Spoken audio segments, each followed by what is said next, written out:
On this day, 10 years ago, Drawst Stickman Epic 2 was released, and I've been playing it for longer than I can remember, before Drawn Below, so around 8 years. Now my channel is over 3 years old, and Drawst Stickman Epic 2 is still alive with a new generation of people than it started off with. Even after all this time, I still learned a lot in just a few days of research. Let me tell you the story of it all, and look back on the roots of Drawst Stickman Epic 2 from 10 years. Epic 2 and its predecessors had won 5 Webby Awards and played over 100 million times. They said Epic 2 was even more creative. Building off of the last game, you could create your own characters and play them. A unique part about Drawst Stickman Epic 2 is that you can have libraries of drawings that genuinely impact your gameplay. You have to save your friend when they face a disaster. And this sequel just had more of everything. This game had a powerful community building tool with the share function, which can also be used to create backups of your drawings. This is what Drawst Stickman Epic 2 was set out to be. And I think it's fair to say that it's reached some of its goals. In the first few months after Drawst Stickman Epic 2 was released, HitSense was working tirelessly. The mobile version of Drawst Stickman Epic 2 released on January 8th, 2016. It was in 2015 that the desktop version released. That's why we celebrate the 10th anniversary in 2025. Now, there was a reason why HitSense was working on porting Days 2 to different platforms. Drawst Stickman Epic 2 was blowing up. And there was in fact a YouTuber who released a video 3 days before this. And he was actually a very large and well-respected YouTuber who still posts to this day. Even more well-respected than the likes of Mr. Beast, and you probably know who he is. It's actually DanTDM. This guy actually played and helped start Drawst Stickman Epic 2. If you didn't know about this, well, this is DanTDM from 2016. I do not know if anyone has said this, but thank you DanTDM for helping to start the community. He did 4 episodes on this, and it still remains the earliest and most iconic series of Drawst Stickman Epic 2. HitSense even drew him a custom Stickman, as well as a custom sword of his dogs. With DanTDM, along came other YouTubers like Fake Noodles and Double J, who helped boost the popularity of the game even more. Along with other people. But as quickly as Drawst Stickman Epic 2 came into the public eye, it started leaving it. It was quickly becoming not so good of a time. Remember when I talked about this powerful community building tool? Well, no one actually discovered that it could be used for that until much later. All the YouTubers that played Drawst Stickman Epic 2 were not Drawst Stickman Epic 2 YouTubers. That is, they only made videos of playing the game. They did not engage further or base their YouTube channel around any of it. And Drawst Stickman Epic 2 actually didn't have much of a community. If you exclude Facebook, which I've never used, not a lot of people use, very few people could become fans of the game. People were leaving Drawst Stickman Epic 2, and no one really knew each other. But HitSense continued to develop the game, and in June, they announced something big. There would be a new part called Drawn Below added to Drawst Stickman Epic 2, and in July, they did it.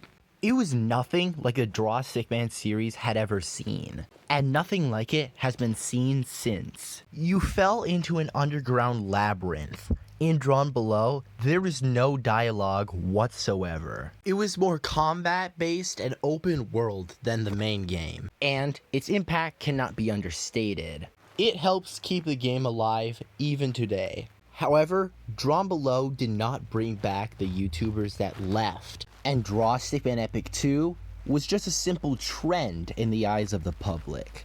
HitSense from then on only made minor bug fixes and adding new buttons. Years and years went by. The once focused HitSense had now stopped doing anything. And these years practically didn't exist for Drawst Stickman. All that I remember is that I was still drawing drawings, finding glitches, and having fun in the game.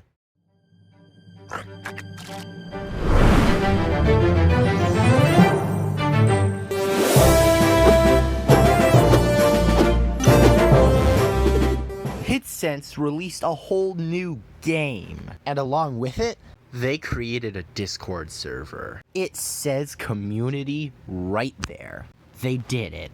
After some, I'm not gonna sugarcoat this, neglect, they finally created a community for their game. And it showed that HitSense cared a little bit more than those soulless-flavored, soulless AAA game developers. Although I may have to double check whether the Discord server was released with Drawst, Stickman Epic 3. The earliest member I could find joined in 2022, but despite Drawst, Stickman Epic 3 being a completely different game, it is still very relevant to this video, because when Drawst, Stickman Epic 3 was released, it was one thing that brought back some of those old YouTubers, although not DanTDM. And with Drawst, Stickman Epic 3 blowing up, Drawst, Stickman Epic 2 saw a revival, and actually, a culture explosion.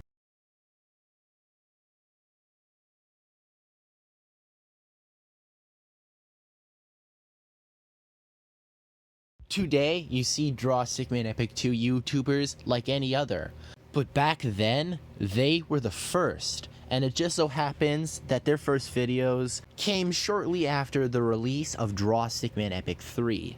Both Kenshi Dude and Meowmate Squad are instantly recognizable by Drawst, Stickman Epic fans today. They're both animators, and they've been doing it for the longest time. Believe it or not, they were the first true Drawst, Stickman Epic YouTubers. Meowmate Squad started off by animating Drawst, Stickman Epic 2, while also changing the story by making the characters her own instead of HitSense, as well as trying to explain some parts of the story that were left out of the games. She also made fan arts of Drawst, Stickman Epic 2 and miscellaneous videos. Kenshi Dude started at Drawst, Stickman Epic 1, animating the intro of the game before making a fight scene of the final battle. Kenshi Dude kept moving up from 1 to 2, from 2 to 3. For just about every Drawst, Stickman Epic video he made, he also made one with health bars. 1 year into making videos, he started doing stuff on Cobra Kai, which was one guy from Karate Kid. I mainly know him for his Drawst Stickman content. However, this work has gone hand in hand with him animating fight scenes.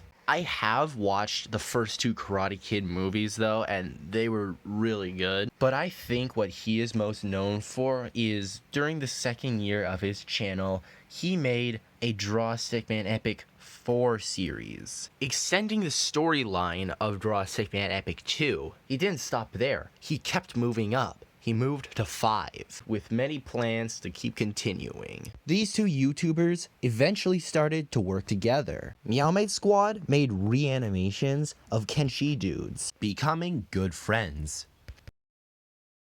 Around this time, Drawst, Stickman Epic 2 started getting speedruns. One could already beat the game in under 20 minutes. And according to the website statistics, it was also added in 2020. And this is where names got made. A competitive side of Drawst, Stickman Epic 2 emerged.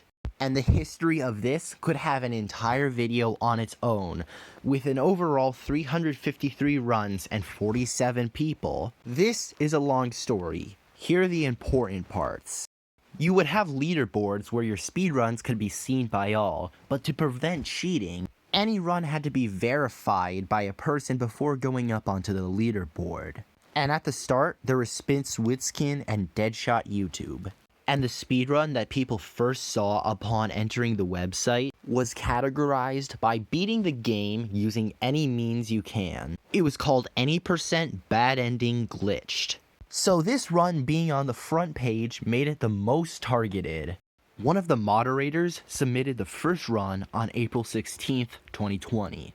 And then a few months went by until August of the same year. Moderator at the time, Chris the Gamer, beat the world record by 7 minutes and beat the game under 20 for the first time. But after that, radio silence through the next month and through the month after that, and for all of 2021, there were no more speedruns. And this was actually dying out until